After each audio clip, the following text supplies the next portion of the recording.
Hi everybody, welcome to Power of Knowing Forum's 275th episode. And we are today's on this talk, we are talking about from cloud infrastructure to cybersecurity to growth and leadership insights on the four pillars which empowers professionals across the world. Today we are discussing on the topic of cyber threats meet industrial systems with why OT security needs prioritized. Okay, and your go-to podcast today and on cybersecurity growth leadership and strategy. I'm your host Prem Kumar, yes, and today we will explore how compliance works across globe. A special welcome to all tuned into Power of Knowing Forum's 250 275th episode on LinkedIn Live. Thank you for being part of our journey here to continue growth and success. To have this topic discussed, we have Shiv Kataria, Senior Key Expert R&D at Siemens, Cybersecurity Operational Technology, joining us today. Let's welcome our esteemed speaker to the podcast event and dive into the topic.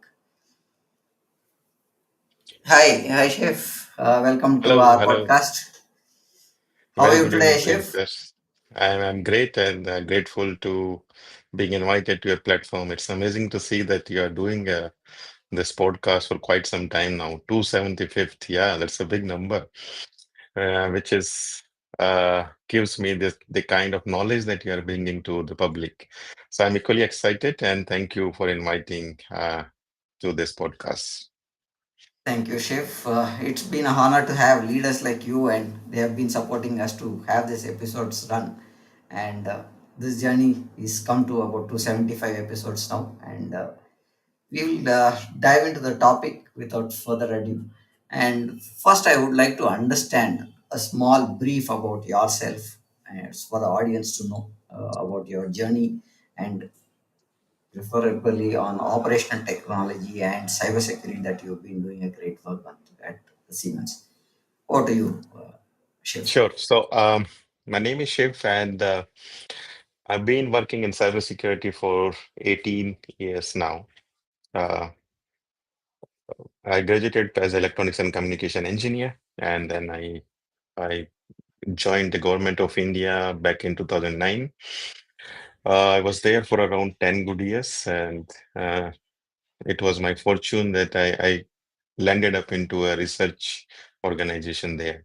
So I get to work into niche cybersecurity topics like researching on dark web aspects and also offensive cybersecurity, the defensive aspects. I later on got a chance to work on national critical infrastructure protection for quite good time. So if you are aware of this organization called NCIAPC, it's the India's nodal agency for critical infrastructure protection, and I was there for 5 good years. This is my seventh year here in Siemens, and I'm part of a cybersecurity and trust research group here. Uh, and this group is primarily focused for supporting cybersecurity innovations and as well as our customers for designing their cybersecurity program, consulting, secure architecture, assessment, so on and so forth. So yeah, cybersecurity is kind of a destiny for me. I landed up into cyber department when I joined the government, and that's how I grew through different steps and milestones and the opportunities by God's grace I got throughout this journey. Yeah, so that's about me. Uh, and throughout the journey, I also try to learn more through education, through certifications, and through validation. And I hold bunch of certificates which are recognized by industry. And since I wanted to get the master's tag, I recently, last year itself, I finished my master's of technology in cybersecurity as well. Yeah, so that's about me. It's a wonderful journey because being part of the government is an important initiative that they work a lot, but it is not told outside as we publicly tell in the private sector, saying that we are innovating here and we are protecting. Those things does Exactly. not happen in a government organization, but they do a lot of research, is what I understand. I've been part of CDAX, some of the initiatives. So I know the government to think. Now coming to the topic that we are talking, cyber threats meet industrial systems. Why OT security needs to be prioritized. My first question was to see why is OT now the number one attack surface for cyber criminals? Yeah, so if you see the history of cyber threats, it's actually started from our personal computers to moving towards enterprises, and then slowly it has taken from, financial focused attacks, primarily covering banks, to now focusing on critical infrastructures. And if you see the reports that come every year, the two significant report that are important for cybersecurity note is a report by organization called Regos and also a report by Fortinet. Both of them are actually corroborating that the attack surface for operation technology is increasing. And the traditional attacks which used to be in IT side, they are now moving to OT side. Ransomware, for an example. There is in fact more than 50% increase compared to the previous year, 2023, in 2024. So yeah, that's how the threat surface itself is increasing. And also, since the technological advancement are such that the exploits, the knowledge which traditionally was not there with the people, is now available through multiple resources, through Gen AI, and that's how more and more, adversarial perspective we are seeing on the operation technologies. Yeah. So that's why it makes it important. And on the other side, operation technologies is key part of critical infrastructures. And as you rightly mentioned, why we need to prioritize this is because the critical infrastructure is very important for all of us. If we lose just one day on electricity, it could actually cause multiple issues to us. I understand what you are trying to pass on as a message on why OT is becoming critical.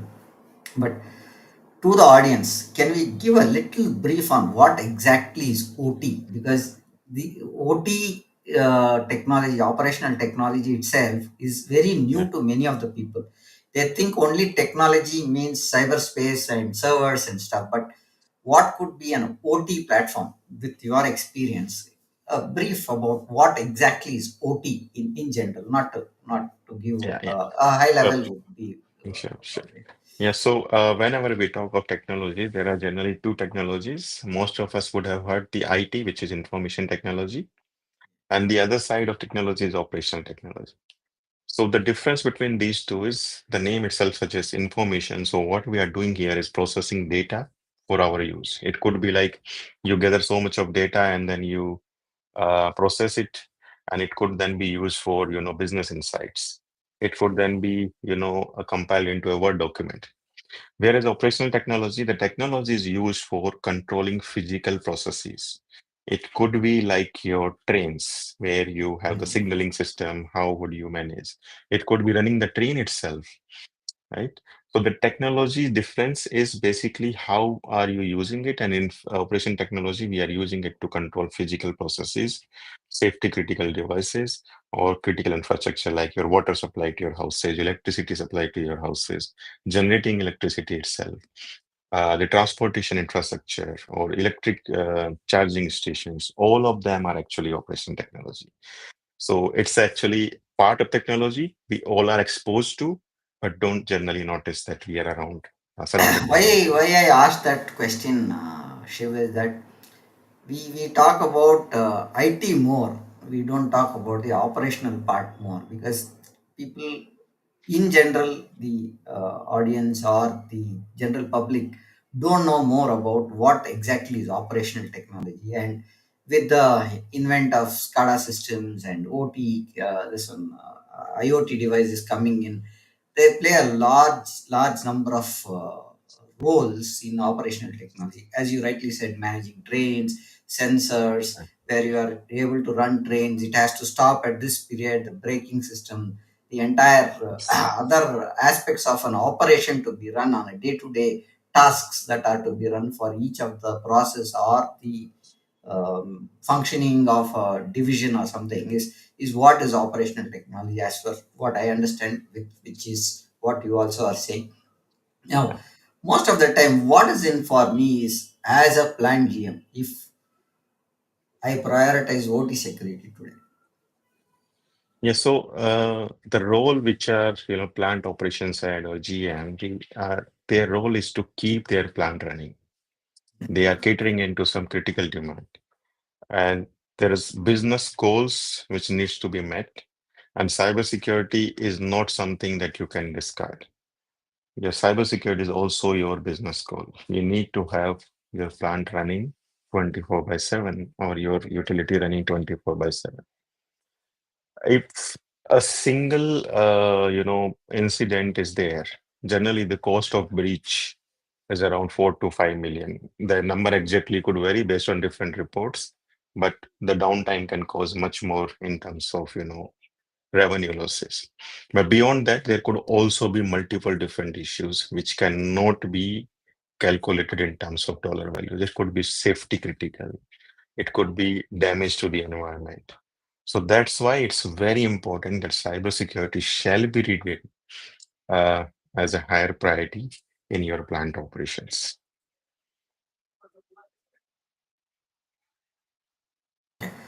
Coming to the next pointer that I want to understand is how did the 2024 colonial style OT breach reshape board level risk appetite? So there was an incident I understand in 2024, and that had Yeah, so created a actually the incident was not in 24. It's I think okay. 3, 4 years ago.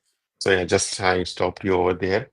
Okay. But to give you a sense is like the previous question that you asked, why cybersecurity is so important. This incident actually shows that why we need to care for cybersecurity. These utilities like pipeline or your water supply or electric utility, they are traditionally designed without security in mind. The protocols, the communication architecture, the systems, they generally are not cyber secure by design.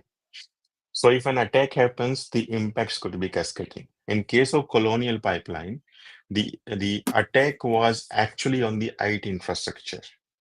But since this critical infrastructure require a lot of IT to manage their operation, like for if we compare with our Indian infrastructure, you go to petrol bunks in Bangalore, and then if the machine that generates your invoice, if it is not available, then of course they have to shut down for operation. That's what has happened.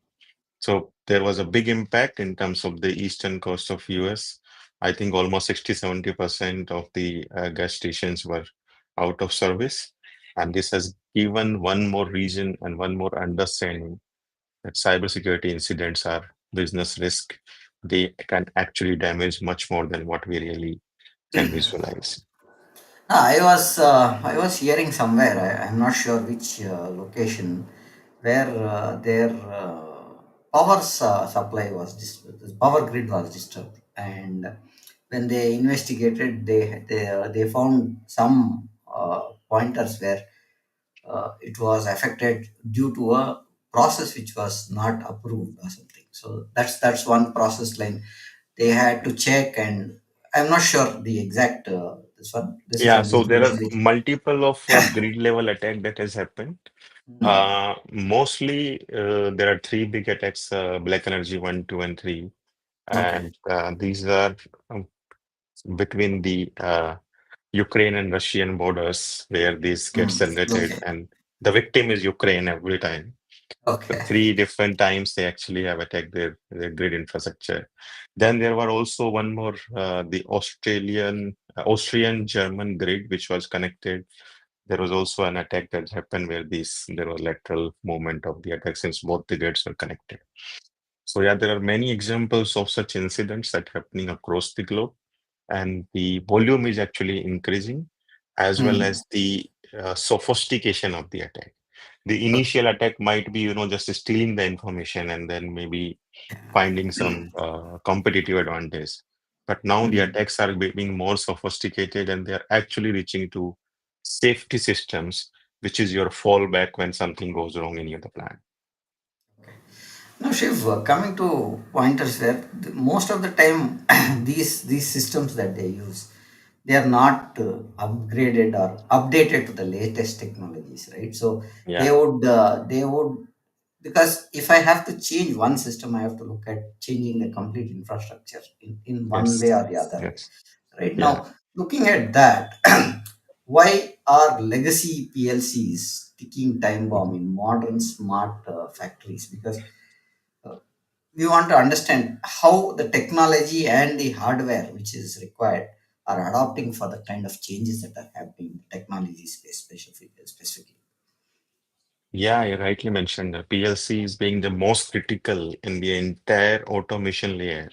It actually controls the physical process, so it is directly connected with the physical process. And any cybersecurity attack that would happen, it actually will ultimately try to get into there. Okay. On the other side, the life cycle of OT infrastructure is generally 15 to 25 years. And the system that are designed 25 years ago, they were not designed security in mind. That's why they are taking time bomb. So far, the security is through, air gap networks, or maybe the systems are not being reached out. But what if somebody gets an access to these PLCs through their remote access service, through their IT networks? That's when Hmm. the weaknesses which are inherent with these devices, it gets exploited, and they can cause an impact which could be devastating in terms of the volume and in terms of the consequence that could arise out of it. And that's where the pointer that you gave given, the old PLCs, the legacy PLCs are actually a nightmare. Now, keeping that old legacy PLCs also, there could be some segmentation done right on the network side, Yeah. which normally we've been the old guys where we saw the cables and stuff. Mhm. Now today's generation cybersecurity guys are either on a dashboard or in a virtual switch. They log in and they are not seeing the physical infrastructure as such, right? Now, what role does the network segmentation play in stopping OT ransomware lateral movement? Because Yeah. the segmentation was in the older structure. We spoke about PLCs. Now the segmentation was also done in such a way that those systems were used to cater that kind of a needs with this segment, right, on each Yes. of the networks. So Yeah. how do we look at that shift? So network segmentation in OT cybersecurity is one of the biggest value propositions that we have. And I generally argue that only invest for risk reduction. And the amount of risk reduction that you would get with network segmentation is huge.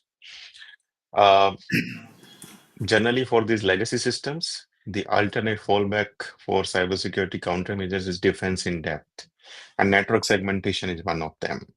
So, Mm. if one of the PLC is getting compromised, then it should not do lateral movement of the same attack to the other areas of the plant. And that's why the network segmentation is the most important part. You should segment your network into automation zone, application zone, safety critical zone, maybe your business zones, your DMGs. And within those zones also, if you are having different versions of PLCs, they could then be done as a micro segmentation. And one of the standard that we use in OT security is IEC 62443. Very important standard. It actually is primarily based on these kind of network segmentations. They're referred as zones and segments, but it gives a very, very huge focus on this risk-based network segmentation. And segments are here to survive. Yeah, we need segmentation because Yeah. it gives a security for that layer at least, rather than not having it in a single pipe, right? So I think Yes. Yes. that is more now with the PLCs, the network and stuff. Now, how do we look at the most talked about pointer in the AI part, right? So where we speak about AI for anything and everything in today's world, and they are getting in that fashion as well. How can AI driven anomalies detection cut mean time, MTTR, Yeah. mean time to detect in OT is what I want to understand. Maybe a Yeah. percentage can be defined because we are trying to maybe 60%. is what we can look at. Yeah, it Or would depend on what kind of architecture you are, what level of maturity your digitalization journey is. But mm, AI-based anomaly detection is one big advantage that we got in recent years. There are multiple different technologies that are being used for deep mm, packet inspection running on the passive network or industrial floor. Uh, Earlier incident response, and even now today, most of the places where you don't have this incident response plan, single biggest challenge is to first identify the detection itself. And okay, post detection, there was also the investigation involved. So anomaly detection solution actually solves the detection problem, and some of them actually goes into investigation part as well. They can actually help you. What is the attack path that one single incident is making for you, and what additional damage you are sitting on? Yeah, so it's a very important part, and it actually reduces your uh, investigation and detection time for your industrial control systems. okay. Now the other pointer is we are very familiar with managing IT or monitoring Yeah, IT or supporting IT systems. Now, coming to OT, it's a different ball game altogether to look at those systems, right? So now, why does the IT team struggle to monitor OT traffic effectively? Because my understanding, it's a two different way. If I'm wrong, please correct me. But it's a different ball game, is what I feel when it comes to IT teams managing IT systems and OT systems.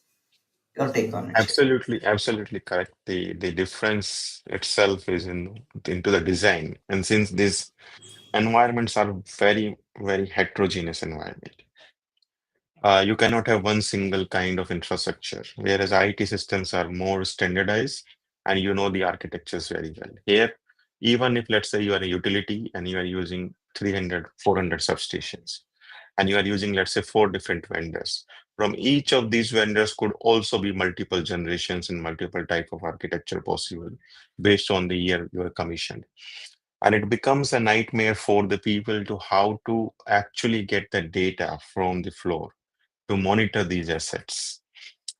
And there are multiple approaches that you could have. There could be a hybrid approach of passive detection, active curing, and also some manual checks. That's how you can do. On top of this is like the understanding of OT protocols, the processes is generally not available to IT teams. IT systems are more easy to be accessed. OT systems are not very easy to be accessed. So the experience that is required was generally lacking. But yeah, there are some good developments thanks to AI. Now more digital platforms are being built as a simulation platform where people can learn and then up their skill, and they can actually be ready for getting into the field and then identifying what to monitor, where to monitor, and how they can do more value proposition.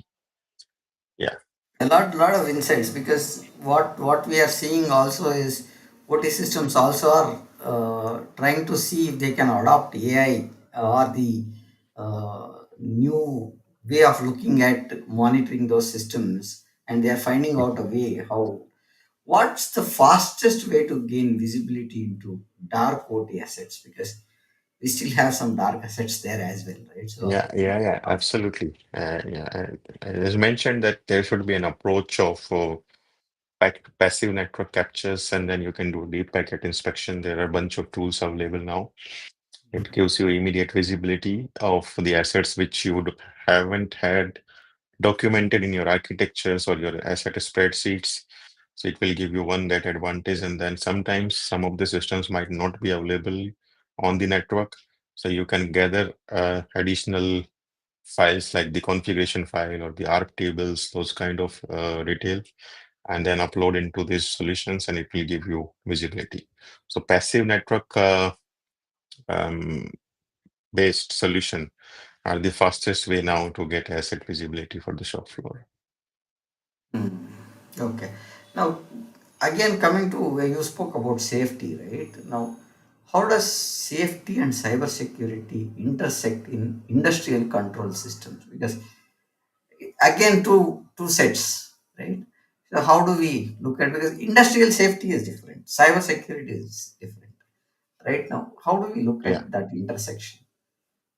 Yeah, so if we talk of, the objective of cybersecurity, generally you would see something called a CIA triad, confidentiality, integrity, and availability, Hmm, right? hmm, hmm, hmm. Um, on the OT side, we put safety at the top Okay. because that's the most important part of cybersecurity goals there.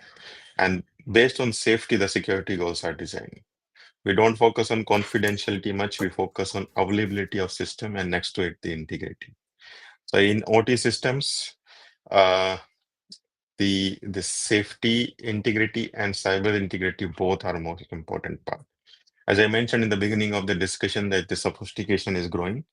A Hmm. couple of years ago, I think three, four, or no, I think 2017 actually, there was Okay. this attack happened on one of the oil and gas company named Triton Crisis, and it was on the Triconex system, which were designed as a safety systems. When something goes wrong, the safety system will take autonomous decision and shut down the operations.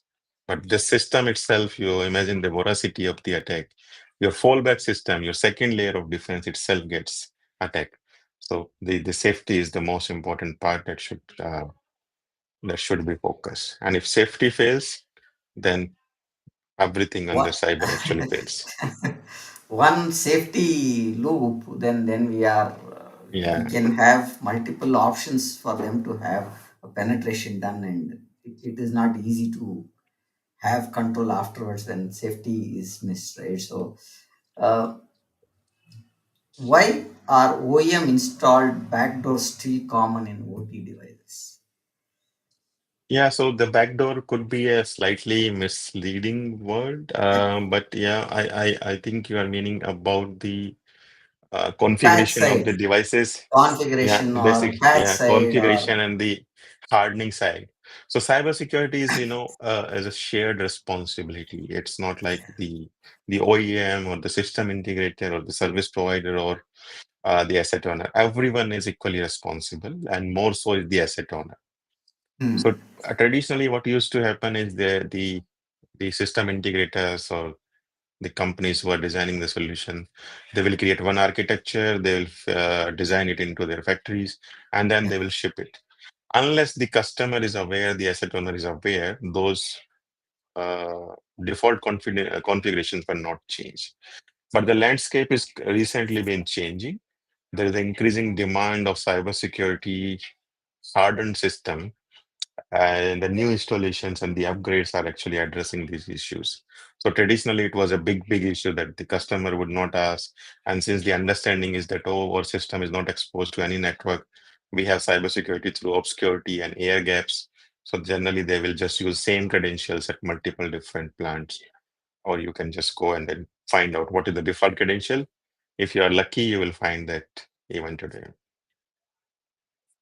Agreed on what you're saying is absolutely right. And now, what I see is, or what I understand is, the security concern is becoming very critical in the PLC models. Right now, Yeah, everybody wants to look at either by default or by design. We should, and the governing bodies also have increased in terms of seeing each of the product line coming in, whether you talk yeah, about healthcare, you talk about manufacturing, you talk about utilities, you talk about these. There are governing bodies which are there where they want to look at certain security aspects to be built in, right?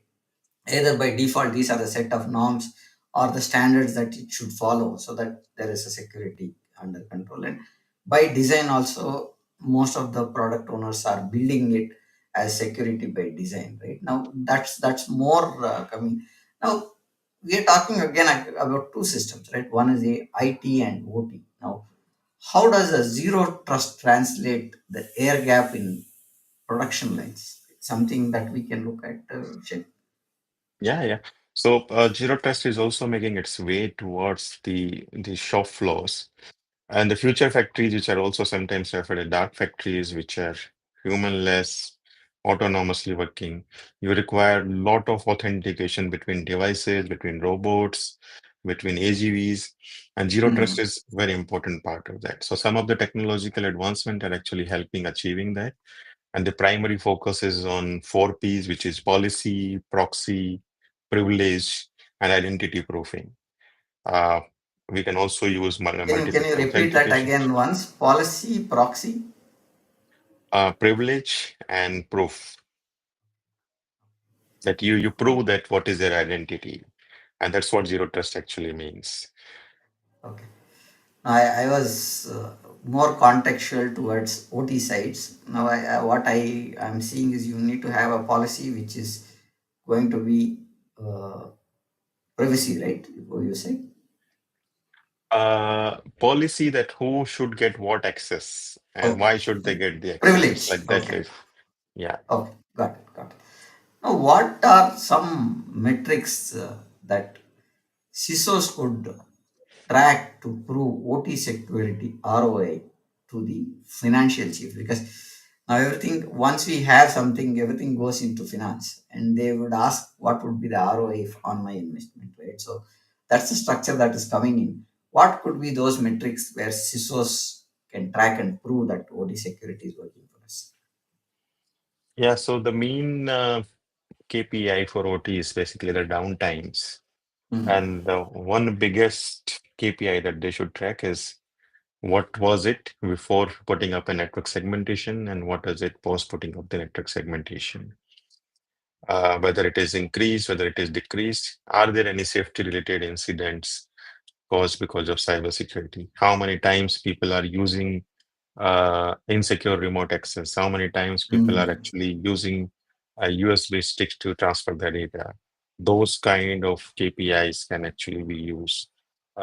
Secure remote operation is one of the biggest areas. I think they could also focus on something like that. That are people still using in the environment something which is insecure and inherently known for one of the biggest attack vector into OT flows. Now, coming to the next point that I want to understand is how do or how can digital twins accelerate threat hunting in industrial environments? Because Yeah, one so way we are talking about IT, then we are moving yes. every physical asset to an IT asset, and we are moving most of the things to OT pointers when it comes to alignment is going on. So, how do we look at this as a pointer? Shiv? So digital twin actually gives a huge advantage in terms of simulating a process.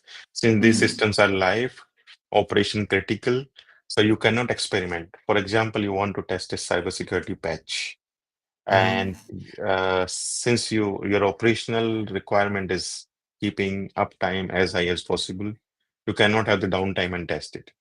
So digital twin as a technology provides you that leverage that you create a digital twin of your entire process, your plant, and then whenever there is a patch requirement, cybersecurity upgrade requirement, change requirement, you test it on the digital twin. Yeah, so that's how the technology is actually helping one way for the operation. The mm, second part of digital twin is using the same technology for cybersecurity trainings, operational okay. trainings. Like Mm, earlier, I mentioned that IT systems are more accessible. Uh, OT systems are not accessible, but imagine that you have a digital twin of an entire water purification plant. So people can actually experience how this each of the clarification process or oxidization process, how this process actually work and what you need to do when you actually see a plant, what kind of controllers are there, what kind of physical assets are there, those kind of things. Now, we've been talking about some of the patching systems, right? And Yeah. most of the time we have fixed a date, and that's the date or a day which we will patch the system, right? Why is the patch Tuesday irrelevant in 24 bar 7 plans, and what is the workaround for such Yeah. fixed patch management stuff that we used to follow earlier?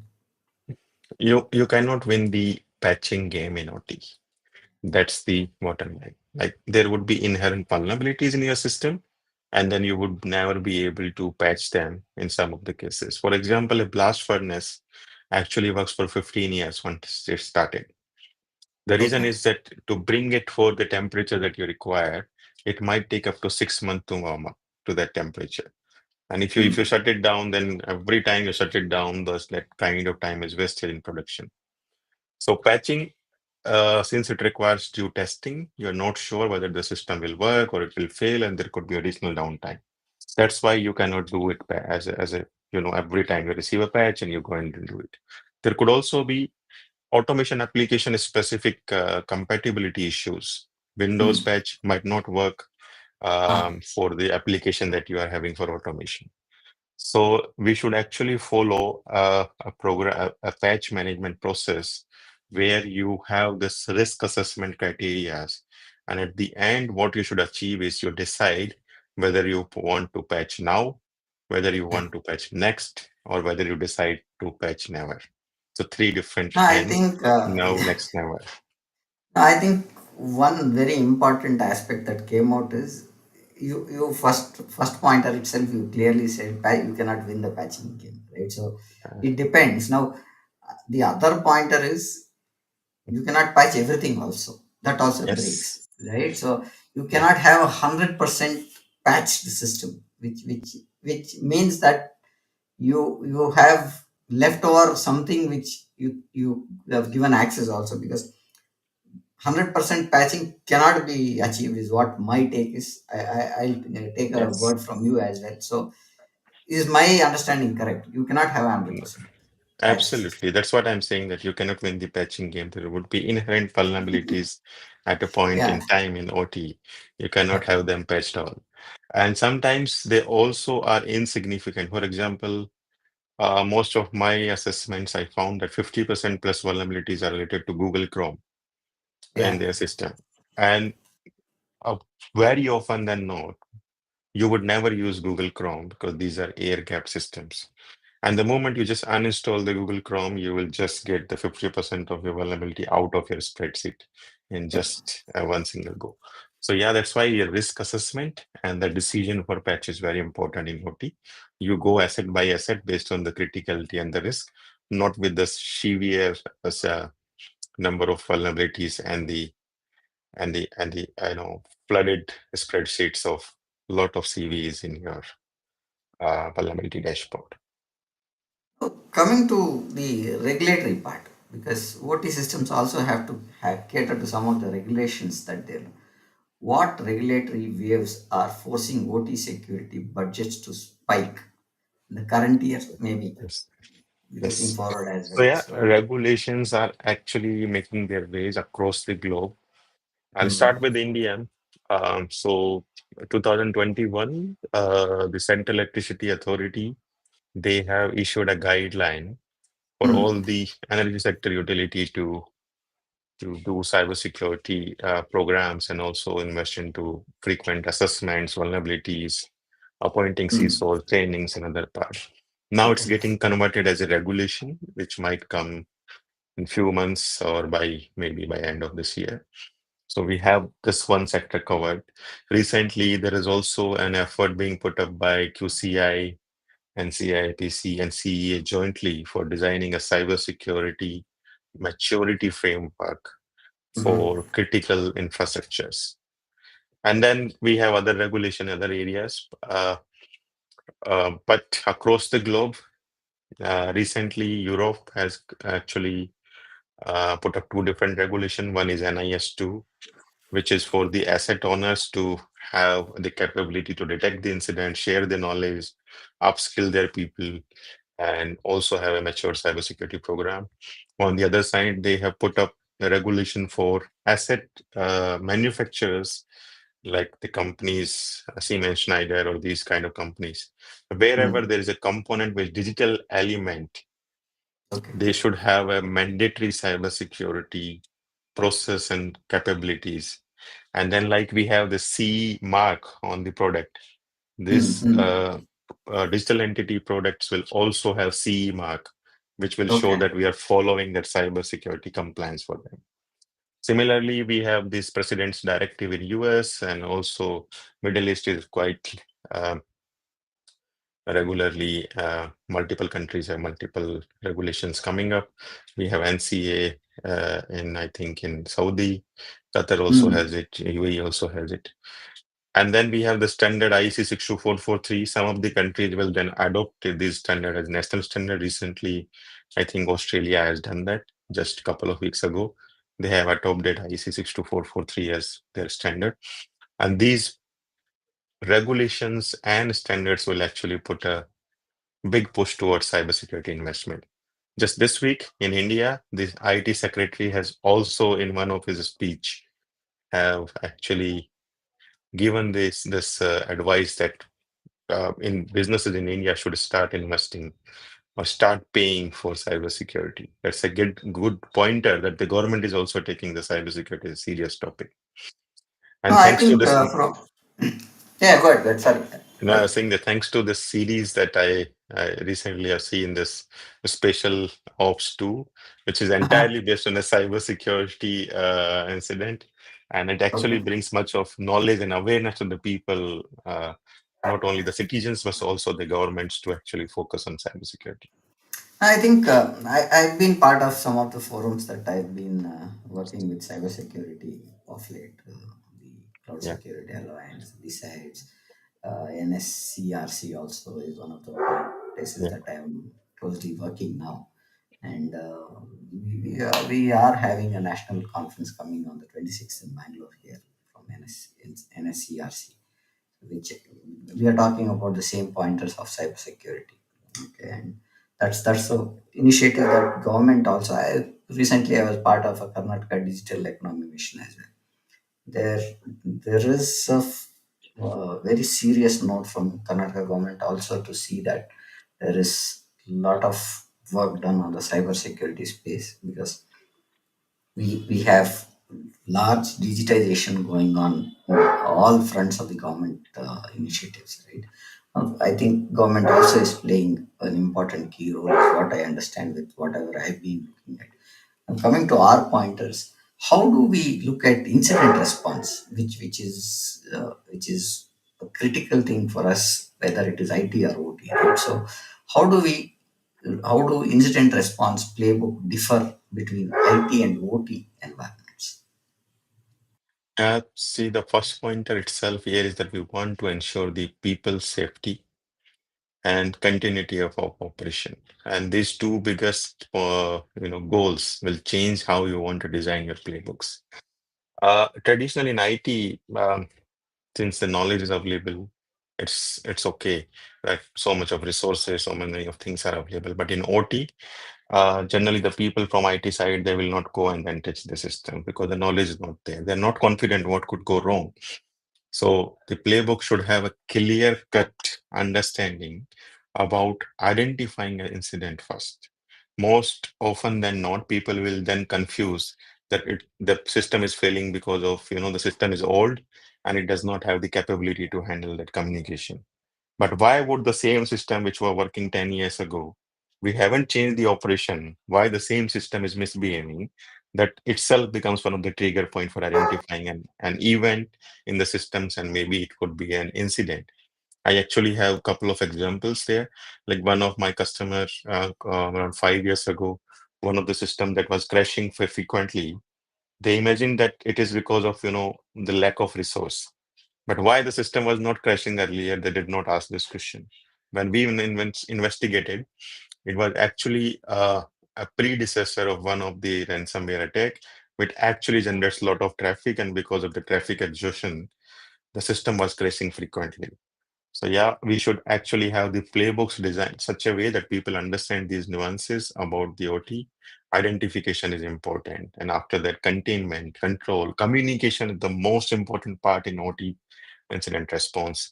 I was reading through one successful incident response case study by one of the tire manufacturing company, global company, and most of the interviews, the CISO there, he has given this one biggest pointer that they were able to recover fast because they knew what to communicate, when to communicate, and whom to communicate. So communication is also very important part of the incident response playbook. I think communication plays the major role, whether it is IT or even at a human relation stuff. If you really look at Absolutely. the communication, if I communicate the same message in a tonality that is there, it goes in a different angle. So I think what you are saying is how it is communicated, the way it is communicated, and whom it is communicated plays a very important role. I totally agree on that point. Now coming to our looking at, you spoke about this on the remote side, remote access. Now, remote access still exists, and we still have to give some of the remote access. Why is a vendor remote access the silent killer in smart factories? Because everybody is connected today, and everybody needs remote access. So, your take on it. Yeah, yeah. And more so after COVID because you get used to this remote working culture, right? So you want quick solutions in quick time, and we have tested the technologies. Actually, when you see this, the number of attacks that has increased during the COVID period, the attacks on critical infrastructure has increased manifold because of the remote access capabilities only. Because you suddenly started putting everything on VPN without doing the underlying assessment and risk identification. So these remote access are the silent killer, as you just rightly mentioned. Uh, the pressure is on uptime. And when something is broken, you want that an engineer is available at your disposal. But you cannot fly in somebody from different part of the country or different part of the world. What you do is a remote access. An insecure system, which is already known that there are vulnerabilities, but it gets connected to internet for a a remote service which is supposed to be secure. It actually becomes one of the attack vector, and then the threat can actually travel to your OT infrastructure and reach to your crown jewels or your controllers. That's why it is called that, yeah, remote access is the biggest challenge, specifically so for the legacy installations. Coming to, I have about another two questions to discuss with you, Shiv. I think we are also running on top of the time that we had planned.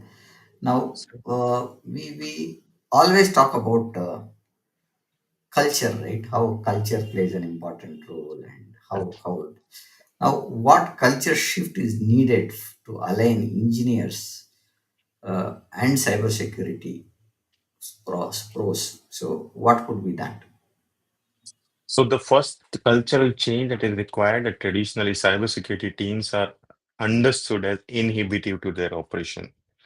And they should both, when they speak the common language, that cybersecurity is not a distractor, it's an enabler for them. Imagine that for now, you might feel that okay, as an engineer, oh, he's making my work difficult, that he's asking me to write four more rules in the firewall, and he's asking me to do a one-to-one mapping of the asset, whereas I am happy doing a subnet to subnet mapping. So for now, it looks, a difficulty, but imagine the same scenario where there's a lateral movement, and because of the same firewall rule, you were able to actually contain the attack on one single asset. So that's why it's important. The cultural change is both engineering team and the cybersecurity team. They should have a common language through different workshops, cross learning, cybersecurity trainings. And the bottom line is engineering and cybersecurity coming together is the dream team for cyber operations. This started even when we started IT, right? So you Yeah. had the operations teams, then you had the IT teams, then you had the uh, development teams and the cybersecurity teams. All bringing them is was becoming a challenge. That's where the gel was to build a dev secops. Then first came dev and operations coming together. Then dev secure operations and security started together. Now it is called DevSecOps. I think what we see is that coordination and the common way of thinking to secure an environment is what I think what is the objective of. And Yeah. looking at the larger aspect, cybersecurity or OT security is not a single person's this one. It's a whole Yes. organization, and it's the Yeah. responsibility of everybody working on it.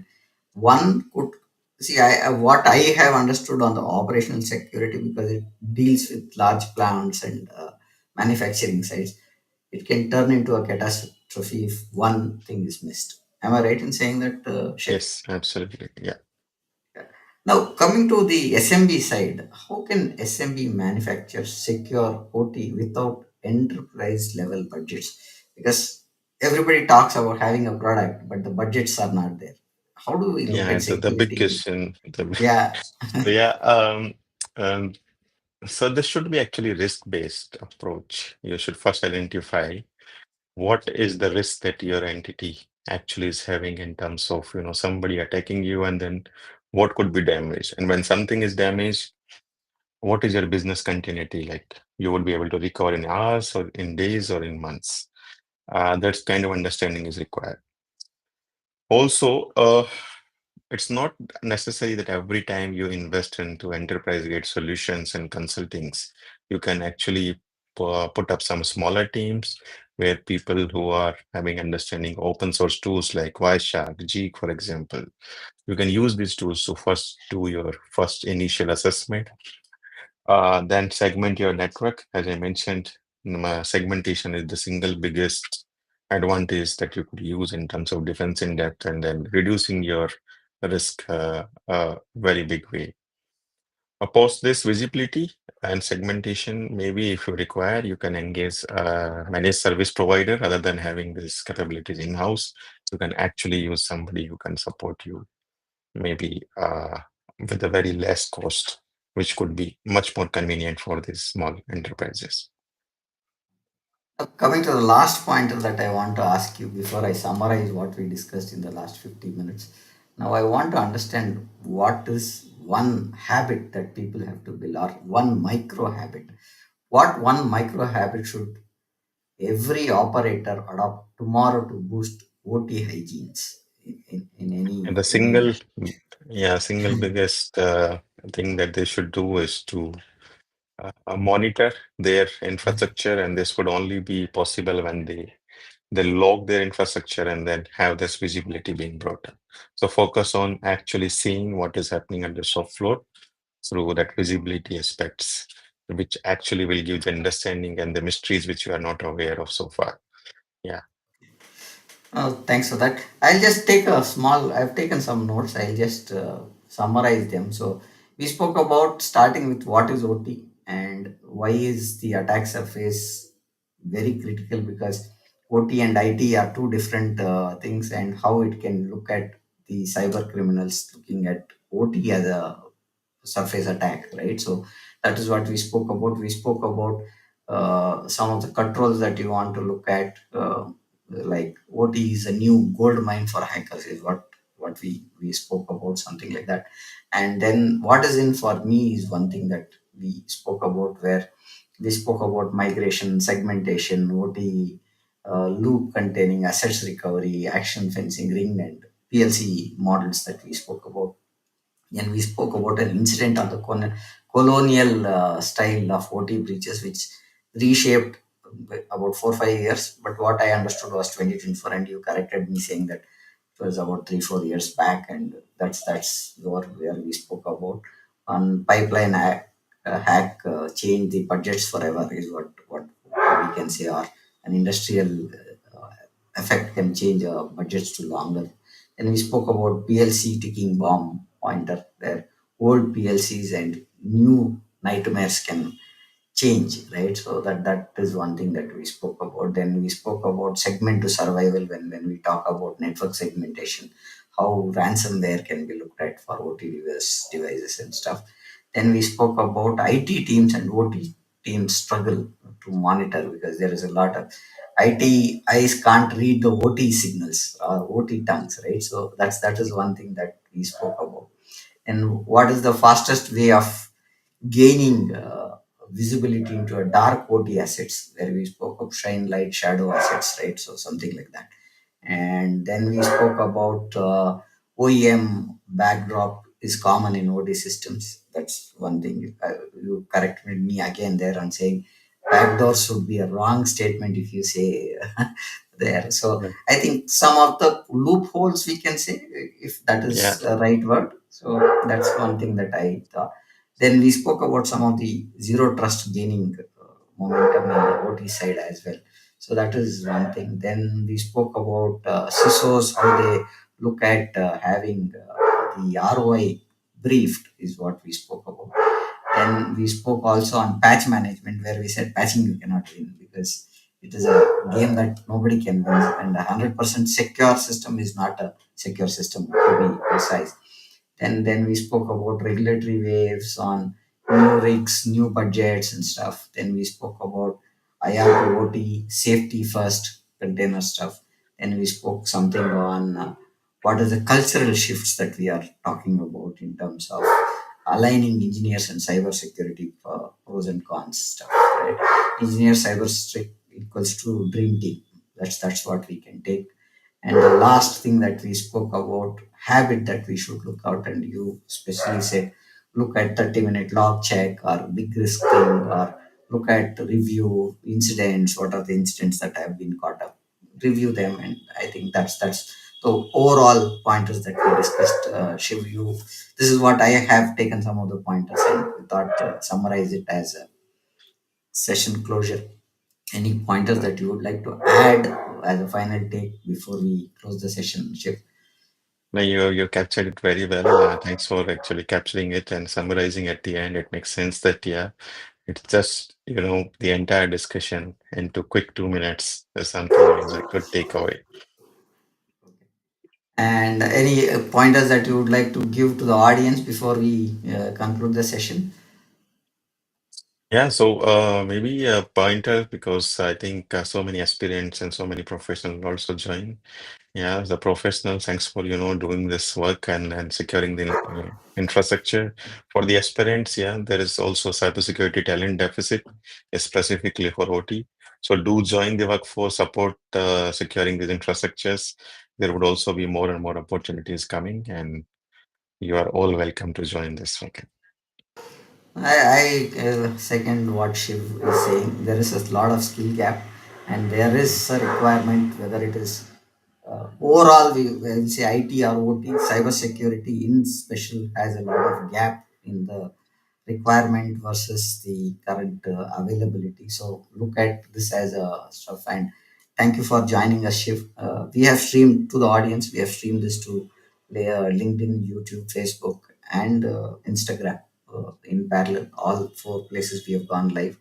Hope this discussion you found it valuable, and thank you for joining us. To the audience again, our next podcast is scheduled for tomorrow, and we are talking about up salary steps to a cleaner, better paid, purpose driven year tomorrow. So at 6:30 p.m. IST. It's a Zoom link that we are doing. One session we have moved it from this platform to a Zoom platform so that we have better engagement. So we are seeing a good traction there and looking forward to see you there tomorrow. And good day and bye. Shiv, bye for now. Shiv, thank you for being here. Thank you. It's great Thanks for having having. you here, Shiv. Thank you. Thank you.